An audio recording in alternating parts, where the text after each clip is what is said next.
Hi, I'm Stephen Eng, and I'm going to explain to you how you become SAG eligible and how you become a part of SAG and how much it costs and all that stuff. I myself am SAG eligible.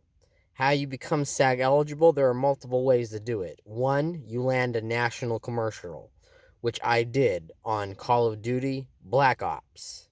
And I was a character in that. I was principal, but they didn't use any of my scenes, and I automatically became SAG eligible for that. Another way you can do it is simply by buying vouchers. You need about 3 to become SAG eligible, and you can get those from your background agencies such as Central Casting or Extras Management, or you can buy some off the street.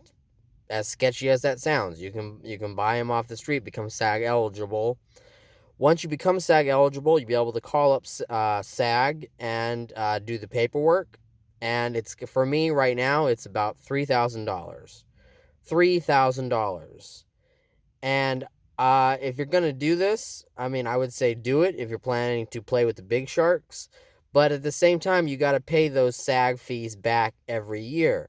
So if you're not landing roles and you don't have the money, well, you're fucked, and you won't be caught up with your payments.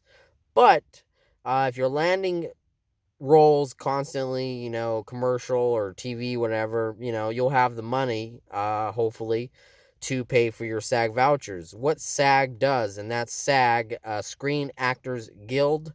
What they do, all they do, they don't get you work. What they do is they protect you to make sure that whatever company you're working for will make sure you're getting a lunch, and you're basically protected.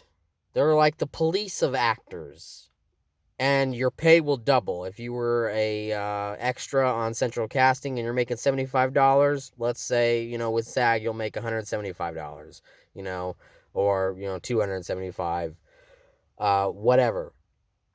But that's pretty much what SAG is. It's basically the Goodfellas of actors. It protects you, and 95, I think, percent of the actors aren't getting paid, um, even if they are SAG. That's how hard it is. They're not getting paid. Um, there's mostly like 95% of them are actors that are trying to do stuff, maybe get something here or there. But the middle class would be considered, like, at the time, I believe a couple years ago, would have been like Jonah Hill. Jonah Hill got paid about 600,000 on Wolf of Wall Street compared to Leonardo DiCaprio, who got paid a couple million. So, like Johnny Depp, Leonardo DiCaprio, Ryan Reynolds, those are some of the top. Like in SAG, that's like 2%. 2% of the actors are like making, that big of money, or A-listers, and are on TV and film.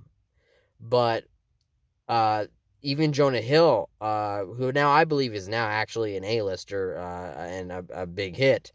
But at the time, when Wolf of Wall Street came out, he was considered basically the middle. He was in the middle of getting paid, and most of us, like myself, are small time, which is the most percentage of SAG actors that they get their card, they get their agent, and you're still not famous or you're still not big, and that's because there are so many actors in the world and not enough projects. So that's it for basically SAG and how SAG works. I hope you enjoyed this video, and feel free to subscribe and look out for new videos. Excuse me, I have the hiccups. Um, and feel free to like this video and comment, and look out for new videos that I'll be making soon, such as comedy videos and new films that I'll be making, producing, acting in, and all that stuff. So you guys have a great one, and I hope you learned something from this.